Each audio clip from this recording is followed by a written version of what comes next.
Good evening and welcome to the June 3rd, 2024 regular meeting of the Mayor and City Council. First item on our agenda is the Pledge of Allegiance. I'd like to invite our junior mayor, Abdel Espinoza Laguna, to the podium to lead us in the pledge. If everyone could please rise. I pledge allegiance to the flag of the United States of America and to the republic for which it stands, one nation, under God, indivisible, and liberty and justice for all. Thank you, Abdel. Great job. Next item on our agenda is reflection. I'd like to call for a moment of silence, please.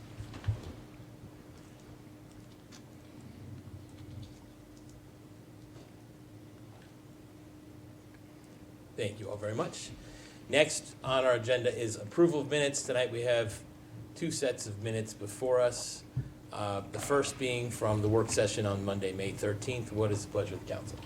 Mr. Mayor, I move approval of the minutes from the work session dated Monday, May 13th, 2024. Second. Okay, all those in favor, please say aye. Aye. Any opposed, say nay. Okay, that carries 5-0. Next, we have the minutes from the regular meeting on Monday, May 20th. What is the pleasure of the council? Move approval of the minutes from the regular session on May 20th, 2024. Second. Okay, all those in favor, please say aye. Aye. Any opposed, say nay. Carries 5-0. Thank you very much. Okay, next I'm going to call up Abdel, our junior mayor, and we're going to make it official this time. No, it's locked. I'm going to reset. Okay, I got it. All right, we're going to share this for a second. So last month we introduced our new junior mayor, and he read the essay which got him to this point. But what I neglected to do was to officially give him the junior mayor oath of office. So we're about to do that right now. So what I need you to do, Abdel, is raise your right hand. Well, face it toward me. It's got a little official. Okay. All right, so I'm going to say some stuff, and you're going to repeat what I say. I, and then say your name. I, Abdel. Your whole name. I, Abdel Espinoza Laguna, Perfect. Do promise do promise to faithfully carry out to faithfully carry out the office of junior mayor the office of junior mayor of the greatest city in America, of the greatest city in America, Gaithersburg, Maryland. Gaithersburg, Maryland, Okay, you gotta get that right. And I will, and I will, to the best of my ability, to the best of my ability, preserve, preserve, protect, protect, and embody and embody the city's core values: the city's core value, accountability, accountability, caring, caring, excellence, excellence, integrity, integrity, and teamwork. and teamwork. I promise I promise to help educate those to help educate those in my community in my community about municipal government. about municipal You get it, you're perfect. About municipal government. Government. Okay, well done. And work alongside and work alongside our elected officials, our elected officials, teachers, teachers, my classmates, my classmates, and the community and the community to help make our city a to better help place make our city a better place to live, work, learn, and play. and Live, work, learn, and play. to live, work, learn, and play. All right, give me 5.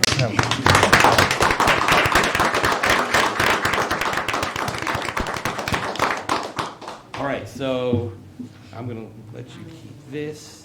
You can keep this just for a souvenir. Okay. Okay, thanks, Abdel. Yeah. Okay, next I'm going to, another round of applause. Next I'm going to call down Council Vice President Jim McNulty and invite Meredith Fogel and Jason DeMarchi from our Casey Community Center up here because we're about to do the Pride Month proclamation. Resolution, proclamation, yes, proclamation. Yeah. Come on up.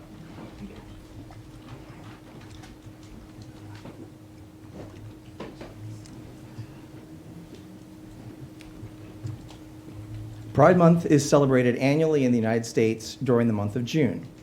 The month of June has become a symbolic month around the world for LGBTQIA+ people and allies to come together in various celebrations of acceptance and equality. The city will be celebrating Pride Month with a variety of programs, including Diverse at Casey, poetry readings by DC Pride, Casey Community Center's Pride and Rainbow-themed programs, tasty books, family pajama party, and coffee clatch, Storytime Station and Rainbow Families Weekend at the Community Museum, and a performance of the musical review Love is Love is Love at the Arts Barn. Accepting the proclamation is Meredith Vogel. Meredith is the founder and executive producer for Kentland's Community Players, which is a stalwart partner of the Arts Barn. She serves as chair of the Kentland's Community Foundation, secretary for WATCH, which is the Washington Area Theater Community Honors, and serves on the board of Maryland Community Theater Festival. She's also a published author, a real estate business coach, a public speaker, a host, and is host of a popular real estate podcast and runs a local real estate business. That's a lot. She lives with her husband, her mother, and 3 children in the Kentlands.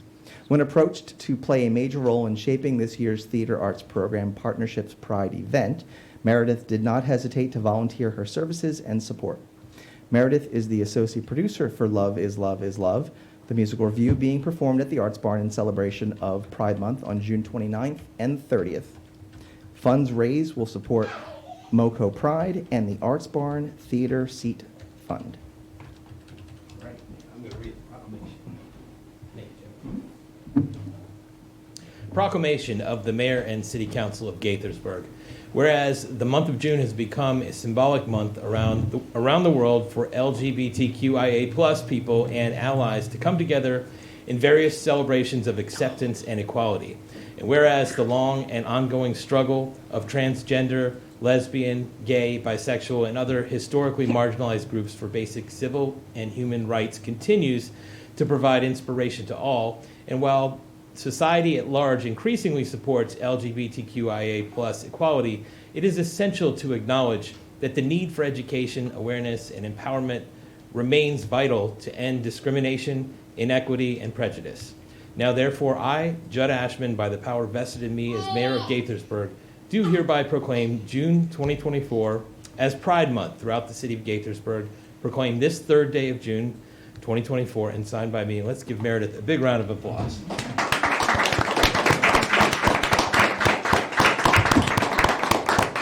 Thank you. I am just standing in the shoes of a much greater group of people that I am just delighted and grateful to get to accept this proclamation on behalf of today, including Theater Arts Program Partnership, the Love is Love production team, and we are just very, very grateful and glad to be part of the greatest city in the United States, the city of Gaithersburg, which I am a native, and also just really grateful to be able to provide a space for this incredibly passionate, inclusive group to be able to share their gifts and talents. So thank you to the city. Thank you, Judd. Congratulations. Thank you. Thank you. All right. You're going to be in the middle there. Okay. Jason. Yeah, Jason. Let's stay in the back.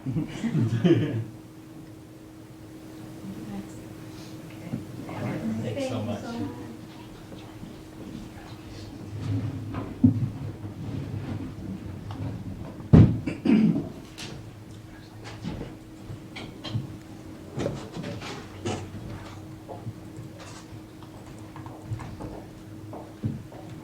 Okay, next on our agenda is public comments. This is the time the mayor and council like to hear from anybody who'd like to speak on any topic that's not a public hearing topic. Tonight we do have one public hearing, and it's about adopting or opting into a section of county code related to parking permits. So if you're here to speak about that, just hold off for a couple minutes. But if you're here to speak about anything else, this is the time. We ask that you state your name and address or neighborhood if you feel more comfortable for the record. Keep your comments to no more than 3 minutes. And if you have more than 3 minutes worth of material, we're glad to take it all in writing. Use your 3 minutes tonight. We'll consider everything else in writing. But is there anybody who'd like to speak tonight? Come on up, please. keep this brief. My name is Michelle Wilson. This is Desmond. It's past his bedtime, so thank you for bearing with the squeals of a 9-month-old. Absolutely. We live at 107 Floral Drive here in Gaithersburg, which is part of Memes Edition, a much neglected and forgot about part of town. For 4 years, I've been trying to get the city to do any sort of safety measures within our little neighborhood. We have a lot of cut-through traffic that cuts down Chestnut Street that does not cut down, they cut through our neighborhood, sorry. They cut through our neighborhood to bypass Chestnut Street at the Chestnut and West Diamond stoplight, all right? They come flying around our neighborhood. We don't have speed bumps, we don't have stop signs, we don't have anything. We don't even have sidewalks, all right? We've been trying for 4 years to get anything. There's one resident who somehow has the ability to outspeak the rest of 46 of us, other 46 residents that live there. And it's about time that the city does something. We've had numerous speed studies done. According to the speed study of 12 miles an hour over the posted speed limit of 25, there's not a speeding issue. If he or I were to get hit by a car at 25 or 30 miles an hour, it would be devastating. 2 years ago, I was almost hit in my neighborhood by a cop speeding through the neighborhood without their lights on who ran a stop sign. Nothing has been done. I don't want to be that statistic. I don't want him to be that statistic that then makes the city do something about it. We've tried to get, like I said, lower the speed limit. Montgomery County has a neighborhood policy of 20 is plenty. I don't know why the city won't adopt that. I don't know why they're so heck bent, I'm watching my language here, heck bent on statistics over safety. All we want is a speed bump, and that's it. Or sidewalks. But the city says that we have to have 6-foot sidewalks on both sides of the road and that there's not enough right-of-way for that. There's a parking issue. I can't talk to that, but I've talked with the people about the parking issue, about the neighborhood, the apartments across the street that are not part of the City of Gaithersburg. They do not pay city taxes, parking on our street to bypass paying for their apartment parking permits. Something needs to be done, and I'm tired of getting the runaround with it. I don't want us to be a statistic that then later gets it. Thank you. Thank you. Michelle, I think you and I have corresponded before. Yep. So I will reach back out to Public Works. We have our Public Works Director in the audience, and revisit that. Thank you. Do we have anybody else who'd like to testify this evening? Not seeing any. Let me just go into Zoom and see if we have anybody else there.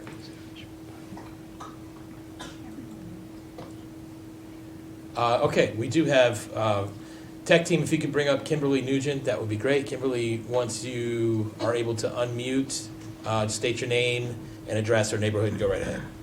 Hi, my name is Kimberly Nugent, and I own a LLC that manages 3 residential rental properties, and I am concerned that there's a change that is coming in October based on HB 0693, which is the Tenants' Bill of Rights, and which is going to reduce the security deposit that landlords have to 1 month security deposit against the 4 to 5 month time period that it takes to get an eviction acted upon, and where currently landlords are responsible for paying water bills that are left unpaid by tenants. And I think there's a big difference as to how much property damage small landlords like myself who are renting out townhouses or apartments in a single family home, don't mean to say plural, but singular for me, but more plural for others, because I've had $65,000 worth of damage done when tenants broke a sprinkler head in a property. I've had $22,000 of damage done when tenants had a huge pest infestation, which they were our tenants for 4 years. We had treated, even though there were absolutely no pests when they first moved in, and lease says that they are responsible, we treated, and we were not aware of any ongoing concerns. So $22,000 of damage. This is in addition to lost rent and legal fees and the costs of remediating the damages to the property before you can show the property, and then you have months before you wind up with new tenants moving in because you have to wait until you've repaired the property to be able to show it. And I feel like there's competition with us based on this housing initiative partnership, which I got mailings about several times in the last year, where the government is offering $6,000 to assist homeowners in like an interest-free loan or something of that nature to rent out rooms in their house. Now, we as landlords have to have all our tenants on a singular lease, and we have to have the lease documents in accordance to the Montgomery County law. You have to offer up to 2 years length in the lease, and there's a lot of other language that's required. And I haven't been able to ascertain if there's any such encumbrances for the people who are renting out Kimberly? multiple rooms in their home to different individuals. Kimberly? Whether they're getting the City of Gaithersburg inspections Kimberly, as my Kimberly. properties do, and I'm just Tech looking team. for some support from the city and God. Kimberly, sorry, you're out of time. We're glad to discuss the matter with you, and I'll connect you. We can connect you with our neighborhood services office for any questions that you have. Obviously, the Tenants' Bill of Rights is a state law, and it did not originate here in Gaithersburg, nor did it come before us. But we're glad to help you work through it in whatever way we can. So feel free to reach out. And thank you for the testimony. All right, I don't see any more anyone else trying to testify here tonight, so we're going to move on to our public hearing. And let me just see who we're bringing up here. Oh, we're bringing up Tom Lonergan-Seeger in lieu of Eric Perla. Indeed. Good evening, Mr. Mayor, members of the council.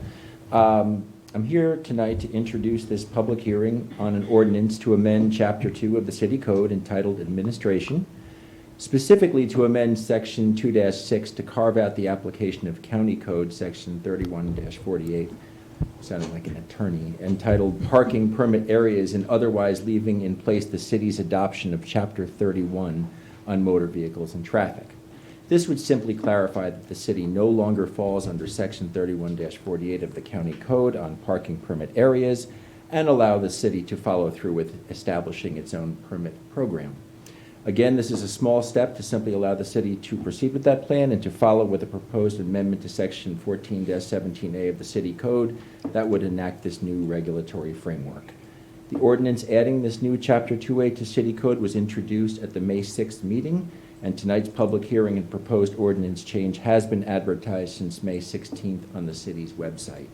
Staff recommends that the record remain open on the proposed amendment of Section 2-6 to carve out application of Section 31-48 of the County Code for 10 days until 5 p.m. on June 17th, with policy discussion and potential adoption on July 1st. Thank you very much. Any questions or comments? Not seeing any? Okay. Well, this is a public hearing, and the same rules apply from the public comments. If you'd like to testify on this matter, come on up to the podium. Not seeing anybody coming up. Okay, let me just check on Zoom. Tech team, if you want to bring up Kimberly Nugent. Again, I see that hand up.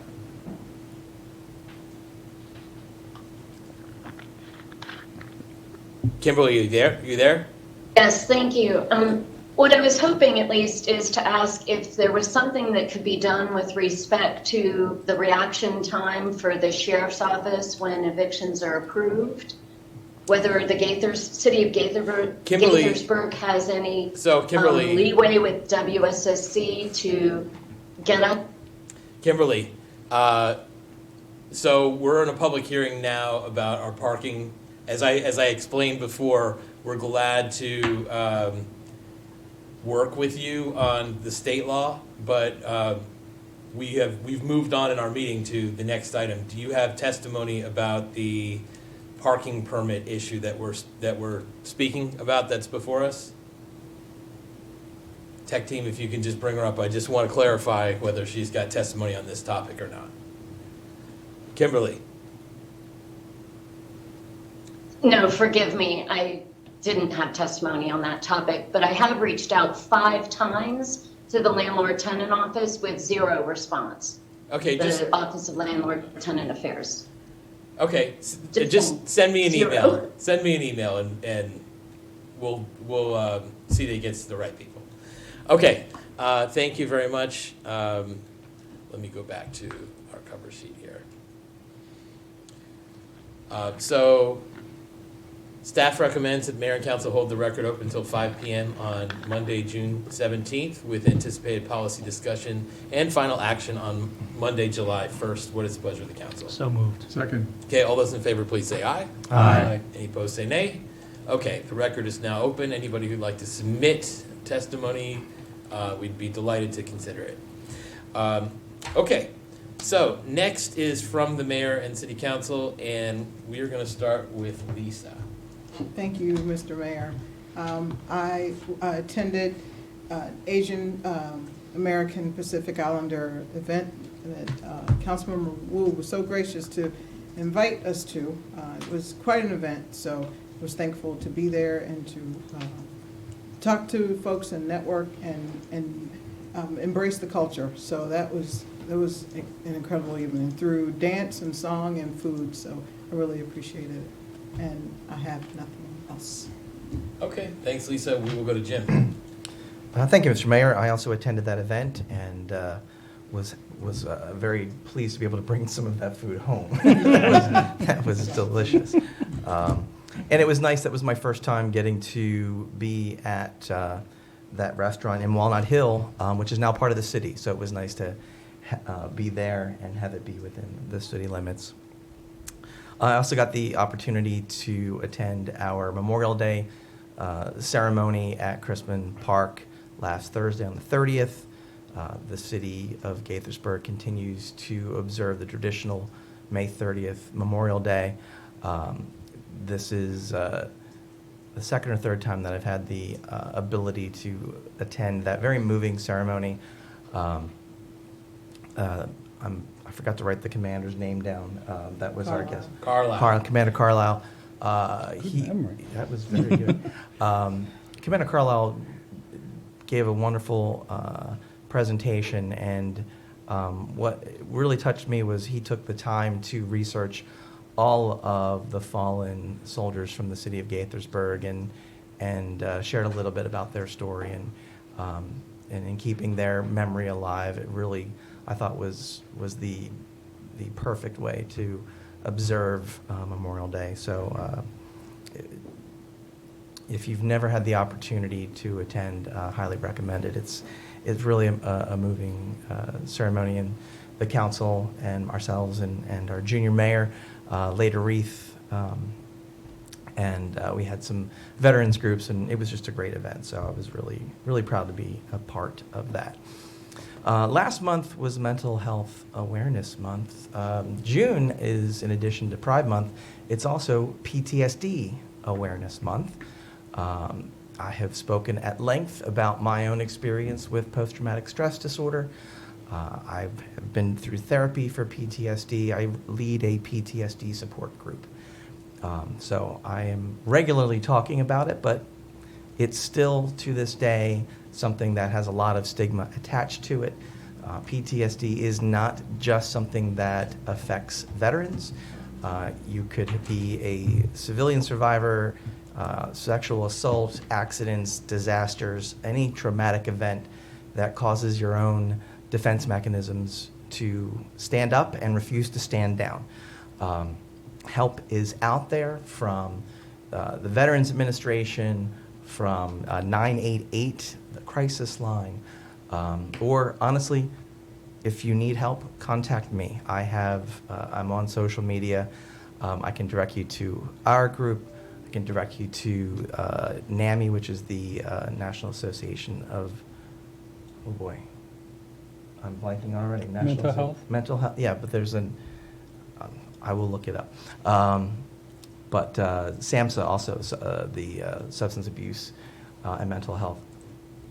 Bottom line, there is so much help out there. All you have to do is ask. So please join me in spreading the word and letting people know that you're not alone. And I will end with this. In my now almost 14 years since my traumatic event, the thing that has surprised me the most is how many people around us are living with something that they just don't talk about. And even if you just check on the people in your circle, you'll never know how much just being there to listen can help. So thank you for considering that. And with that, I'll yield, Mr. Mayor. Thank you. Thank you, Jim. We'll go to Jamil. Joined my colleagues at the AAPI event. Thank you again, Councilmember Wu, for inviting us. And that's all I have. Okay, thanks. Neil? I don't have much this evening. Unfortunately, I was a little under the weather the last couple of weeks with whatever the cough is that was going around, so I didn't inflict that on anybody. I did recover enough to get out to the pool on Memorial Day. It was great that we had such a beautiful weekend, and my son and I appreciated it. So aside from the memory of our fallen heroes, hopefully we had a chance to appreciate the fact that we got a couple of days off and had a chance to hit the pool. Thanks, Neil. Rob? Thanks, Mayor.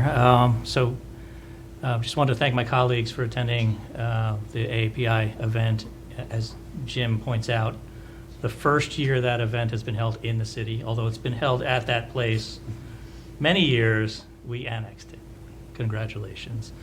I apologize for missing the traditional Memorial Day celebration in the past. I very much enjoyed the solemnness of that occasion. Unfortunately, work got in the way, but I did attend, and we did attend, both the mayor, Councilmember Hernandez, and Councilmember McNulty. We attended the Flags for Our Heroes event on Saturday, so I guess the non-traditional Memorial Day weekend, but always a wonderful event. This year, I was surprised by the number of outside of Gaithersburg elected officials. So I guess we're all grown up, because this was probably the most attended event that I've seen. Always a great event put on by the Rotary Club and the Boy Scouts.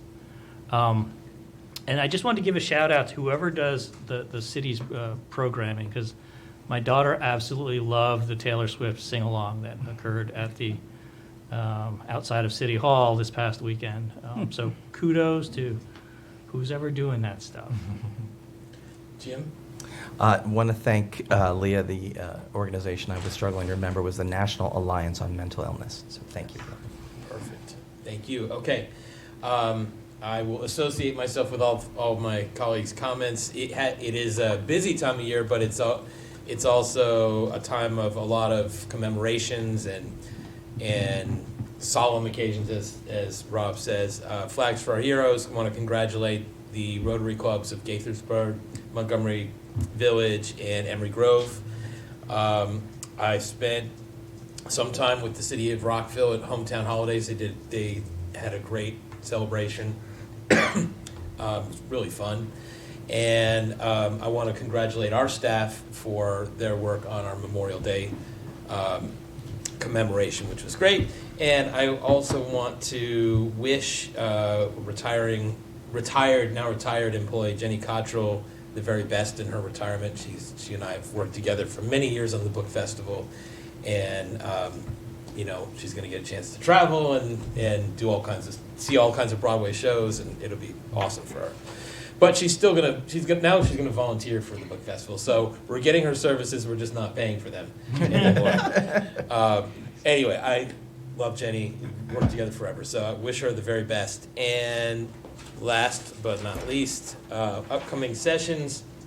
We will have a work session next Monday to receive an update on the Metropolitan Washington Council of Governments Regional Roadway Safety Program Grant for Local Roadway Safety Plan.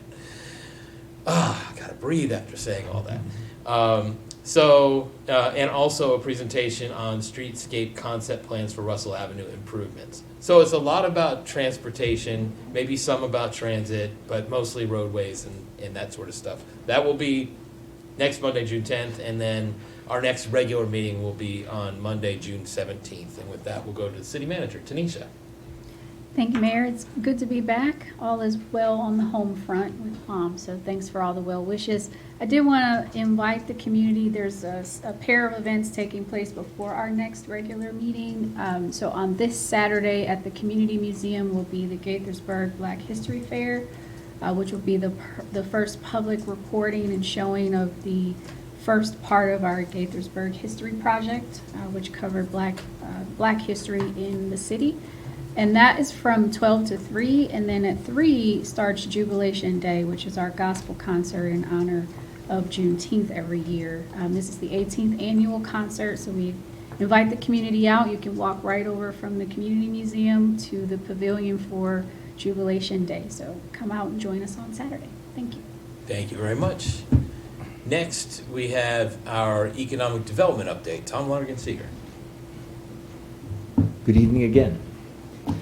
One item for you tonight. The news of the closure of 2 of Gaithersburg's more popular restaurants, Paladar and Good Fortune Cafe, understandably raised alarm for many in our community, even prompting some news coverage by local media. We recognize that the community concern has been as much about the closure of 2 beloved bistros as it is the fear of long-time vacancies in some high-profile locations, not to mention uneasiness about industry trends. Nationwide, retail properties are generally doing quite well, recovering faster from the pandemic than other segments of commercial property. Paladar and Good Fortune both lease from what we call real estate investment trusts, or REITs. Kite Realty and Sol Centers, different owners obviously, but trends across retail REITs are consistent. Lack of retail construction over the last decade has created a shortage of retail space. Even higher lease rates do not justify the cost of new retail construction yet, meaning the shortage of retail space is going to remain low for now.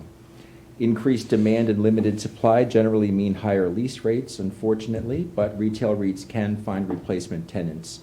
Replacement tenants are typically willing to pay higher rents.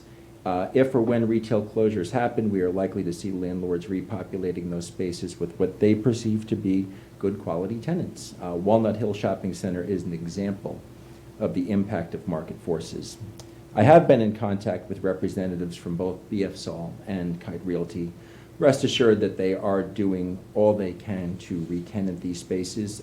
These are well-managed, taken care of properties. They want to get new tenants in there as quickly as possible, and they wanted to pass along that assurance to all of you, and just know that Sharon and I will do all we can to be of help. That's all I got. Thank you, Tom. Appreciate that. One thing I forgot to mention is that on Wednesday, we have a Council in the Communities event over at Rachel Carson Elementary School, 6:30 to, it says 9:30, but we usually end these things about 9. And it's specifically geared toward residents of Kentlands, Lakelands, Quince Orchard Park, and the multifamily communities around that area. But really, it's open to anybody. So please come join us on Wednesday evening. Thank you, Jim. Brian, come on up. We are now moving on to ordinances, resolutions, and regulations. And our first and only is Brian Fields. Good evening, Brian Fields, Engineering Services Division Chief. Good to be with you tonight. This item is requesting approval of a resolution authorizing the city manager to amend an existing contract with Lighting Maintenance Incorporated, LMI, for conversion of city-owned streetlight luminaires from high-pressure sodium to light-emitting diode to add additional goods and services in the amount of $205,789.50. First, a little bit of background on the program. The LED streetlight conversion program will be completing its 5th and final year in FY25, which converts all city-owned streetlights from high-pressure sodium to the more energy-efficient LED. The program converts a total of 3,700 city-owned streetlights to LED, with the final 360 of those being in Phase 5 in FY25. LMI's contract had an original not-to-exceed amount of about $2.08 million when it was executed in August of 2021. It was amended to add about $30,000 to a total amount of about $2.1 million. That First Amendment also provided an annual contingency to the contract of up to $90,000 per year based on potential change orders that could be approved by the city manager. To date, a total of 4 change orders have been issued under this contingency over phases 3 and 4, and the total combined amount of about $105,000, bringing the total contract value as of today to about $2.211 million. So a little bit of background. So in preparation for this 5th and final phase, city staff and LMI, we reviewed all work complete to date, as well as did a detailed review of the work to be performed in phase 5, to make sure we have everything covered at closeout in FY25. Through this process, we identified additional work that was not included in the current contract scope. All of that work is captured in this second amendment, and there's really 5 parts to it. I will very briefly hit those 5 parts and then be happy to take any questions. First part is replacement of all Shepherd's Crook fixtures. There are 126 of these with LED compatible fixtures and arms. And there's a picture of this in the agenda packet, Exhibit A on page 40 for reference. The current Shepherd's Crook fixtures are not compatible for an LED retrofit the way they were made, or at least the way these ones were made and installed. So this item consists of retrofitting those fixtures with a short arm fixture and an easy mount LED, as shown on the exhibit. We show the existing and the proposed. We installed a test fixture on Kentlands Boulevard right by the Five Below. It's hard to notice, but it's out there. That's where that picture was taken from. That arm, we believe, provides as good or better aesthetics and performance. It's a standard, very similar that we use on other 4-lane roads, including right now on Washingtonian Boulevard, Parkview Avenue, and portions of Watkins Mill Road. So that's item 1, is the replacement of the Shepherd's Crooks. Item 2 is rewiring of 218 streetlight fixtures.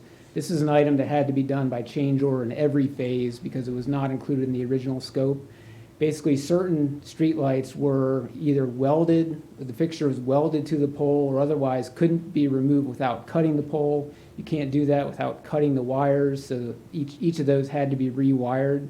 That's item 2, is the rewiring of 218 fixtures. Third item is the installation of twist lock photo cells. This is on all 360 in phase 5. Also had to be done in all phases because it wasn't part of that initial scope. Photo cells are light operated switches that activate automatically to turn on the street light at dusk and then turn it off at dawn. So those are needed.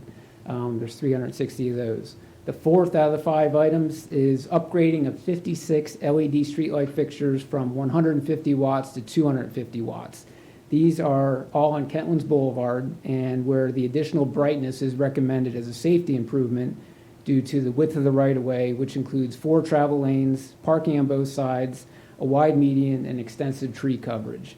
We felt like the total cost of the upgrade at $4,300 for all 56 was a really good value to provide additional safety benefit at a fairly minimal cost. Last item of the change order is a reconciliation of unit quantities for streetlight fixtures installed in phases 2 through 4 that were not included in previous change orders. So while our total quantity of streetlights installed to date was only about 30 more than planned, the particular mix of, we have styles called Granville and styles called the Colonial. We have more Granvilles and fewer Colonials than expected, which is based on our GIS inventory. But the Granvilles are more expensive and the Colonials are less expensive. So when that nets out, is a cost increase. It's not surprising to have that discrepancy in our GIS inventory with 3,700 streetlights, given the amount of information that we had. So what this item does, it reconciles that, covers payment for those items that were done in previous phases. They could have been done in a change order at that time, but what this does, it wraps all of it up into one change order to close out the contract. So again, combining all those items is $205,789.50, which exceeds that $90,000 contingency, which is why we're here tonight to explain that to you. The new total not to exceed cost of the contract with the additional work is $2.417 million, which is still well under the total budgeted cost of the LED conversion project. So with that, be glad to take any questions. Great explanation. Questions, comments? Um, Go ahead. Two quick questions. The first LED conversion occurred 2 years ago. Do you know roughly the time? It was 5 years ago, Five. so 2021. So in those 5 years, are you seeing the expected life cycle meeting expectations in terms of, dud bulbs and? We're seeing incredible benefits already. And first is immediate cost savings of energy efficiency. It was over $100,000 in the past year. We're just starting to realize that. So that's one benefit. Fewer service calls is another item, although many of our service calls are for wiring issues unrelated to the bulb going out, but we are seeing a significant reduction in those type of outages as well. So yeah, we're definitely starting to see benefits. So the lifespan is as warranted or as advertised in terms of the bulbs, or? So far, so good. Okay. So we're not seeing any issues. Okay. And then on the photovoltaic or the photo on and off. Photocell? Yeah, if that fails, is it connected? Is it you just wait on a report from a resident? How do you know? We do get a lot of calls from residents either on during the day or they're strobing, and we go investigate. Could be various causes for that. A photocell failure could be one of those. Okay. That was it. Thank you. Okay, would someone like to move the resolution? I'd like to move the resolution and wonder why the picture of the light fixtures was done in the daytime when you can't really see them. You don't have to answer that, it's okay. Okay, do we have a second? Second. Okay, all those in favor, please say aye. Aye. Any opposed, say nay. Okay, carries 5-0. Thank you, Brian. Thank you, Brian. Next, we have staff guidance. Tom Lonergan-Singer. LARs. Your last time seeing me tonight, I promise.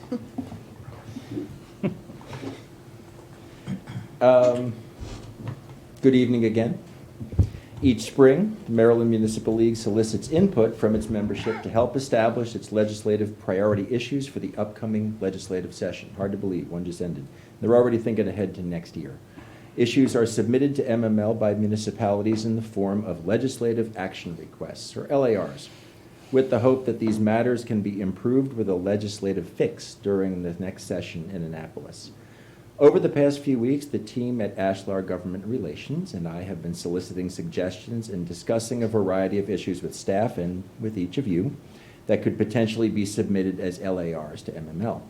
Several ideas were discussed. However, as each member municipality may only submit up to 3 requests, I'm here before you tonight to seek your endorsement for 3 specific recommendations. Before I do, I just want to reiterate that these are only the priorities for which we are seeking MML's consideration to make one of their own priorities. It does not mean that we cannot or will not be pursuing additional or potentially different priorities of our own for the next legislative session. Firstly, identifying new sources of revenue for municipalities, such as expanding the application of the admissions and amusement tax to include food and beverages sold at businesses where the A&A tax is applied. This was a bill that was introduced this last legislative session. It failed to advance. We'd like to see it brought back next year as we view it as a reasonable, modest request towards what will hopefully one day become a broader conversation about the need to identify new funding sources for our cities and towns. Thoughts on that one?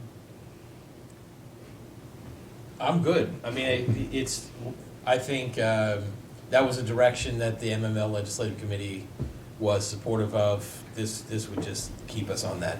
I can't imagine why a municipality would oppose this. Agreed? We all need money. We do. We do.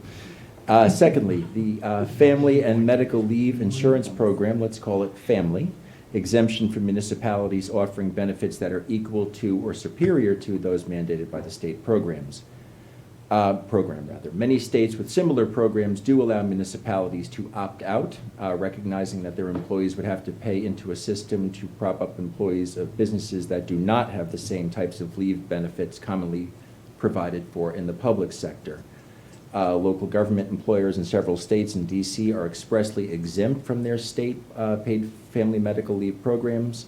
Let's call this our swinging for the fences LAR, as It would be a challenge to get it done, but with more municipalities that already offer similar benefits, finally recognizing the significant cost that they and their employees will incur under the family bill, it is possible that MML may be feeling some pressure to advocate for exemptions. I like the idea of this, but I certainly, if MML does not adopt it as a priority, I wouldn't have the City of Gaithersburg, I would hope the City of Gaithersburg wouldn't go off on our own on this, because it feels like one of those ones in the assembly that just could be kind of a third rail. That's just my take on it. But we need it. I mean, we offer similar benefits. It's going to cost the city more money. You guys are going to get me, because I'm going to have to advocate for this in the legislative committee. You guys are going to get me some actual dollar amounts about what this means to the city. We could do that. I don't know. What do you guys think? I think it makes sense if we already have something that's already existing in place to either end up having the offering duplicated or needing to scale back what we offer because we're going to have to be paying into this state mandated insurance. I would like to see that us given that flexibility. It doesn't mean that we don't have to exercise the opt-out, but it would be good to have that opportunity. Yeah, I mean, I agree with the mayor's optics on it. I'd want to know more about how it works. So is it essentially an employer-funded insurance plan where if somebody has to take the leave, then it's paid out essentially through insurance? And if the employer provides benefits, does the employer then get to recoup? Tanisha, do you want to speak to this? It stacks on top of employer-provided benefits, including FMLA, and we understand in the private sector, FMLA isn't always funded, right? It's not always paid leave, but it is paid leave for local governments. These and other issues were recognized in other states that went down this path, which is why they offered opt-outs for local governments. I think Tom's point about propping up private industry is a poignant one that's gotten lost in the debate, that we all have to pay into this insurance fund and it just sits there. If the employees don't use it, the private sector will use it. Meanwhile, our employees already have access to similar benefits. So that doesn't make sense. And the other fact that there are lots of points that really get me worked up about this one. You might tell this one was pushed forward by me. The other one that really stands out is that it also requires the employees to pay into this fund. So it's going to take money out of the pockets of employees, which, for the lower earners, that will be really painful for them. So these are points that we've raised. I think the issue that MML has not taken this up is the fact that Gaithersburg was really the only organization in the entire state that was paying attention to it and trying to bring some attention to it by our legislators. And the question we got constantly back from them was, well, we haven't heard from any other cities, so why is this a problem? And we're starting to hear now that the other cities are waking up to the issue and starting to see the complications of it and how there should at least be an opt-out that we would like for them to consider. So I think that's the issue of why we haven't been able to move it forward. And if we can get more partners and support, we may be able to move MML. Question, is the funding scheme, if every municipality or government entity that was able to opted out, would it be not fundable, like not actuarially fundable enough? Is that an impediment? This applies to every organization, public or private, in the state. Over 50 employees or? I think it's 10. 10 employees. 10 or 15, so low number. They lowered the number, they expanded the benefit, and they expanded the qualification, the eligibility has been expanded as well. In concept, the city has no issue, obviously, with providing leave benefits for, Just double paying. for family issues. And would our It's- employees get double pay? Would they be? They could, you could Okay. stack it. It requires that, so you get 12, you could get technically up to 24 weeks of leave under family, depending on the situation, and then you could also stack that with another 12 of FMLA. It's, I don't know I why think the it's private worth, sector hasn't jumped on it's this. worth seeing how the legislative committee will go with this. It's an uphill climb for sure, but like Tanisha said, it's really recently that municipalities are noticing the potential fiscal and staffing impact that this will have. So, you know, our thought is, let's see what MML does with it. I have a question. Is this not structured by the state such that the rate for the insurance that you're paying into this fund is variable based on the benefit that's already being provided? It is not.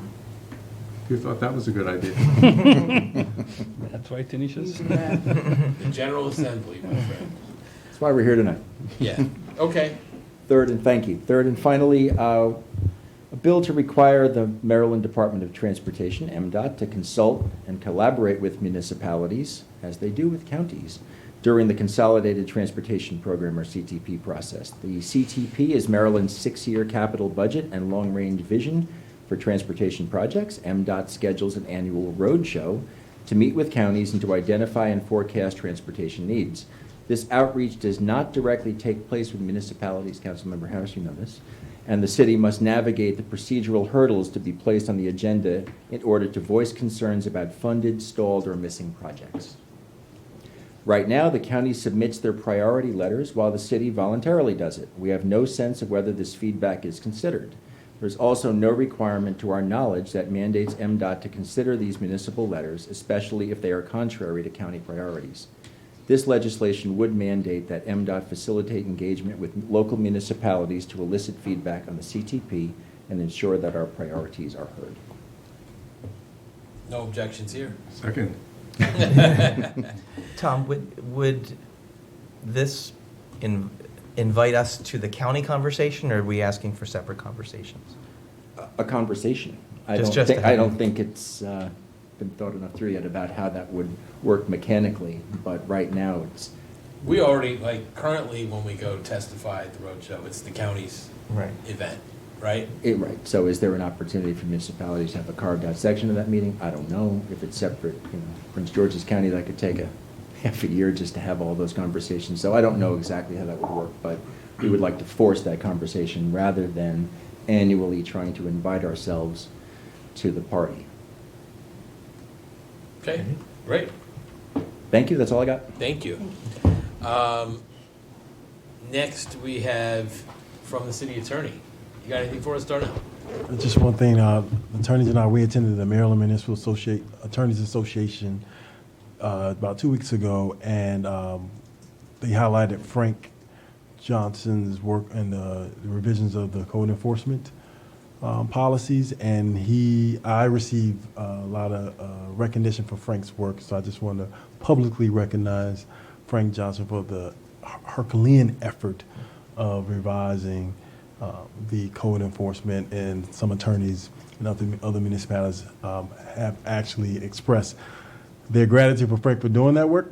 So it just shows Gaithersburg leadership in the legal world of code enforcement. So I just want to again thank Frank for his awesome work for Gaithersburg and also the state of Maryland. Thank you for sharing that.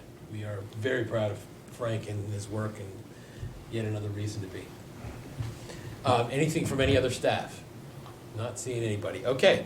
Well, just a reminder, join us for our work session next week for a discussion about the COGS program grant for local roadway safety and streetscape concept plans for Russell Avenue improvements. The next regular meeting will be on Monday, June 17th. And again, reminder, we have Council in the Communities coming up on Wednesday at Rachel Carson Elementary, 6:30 p.m. Everyone's welcome to join. Until next time, let's do great things, Gaithersburg. We are adjourned.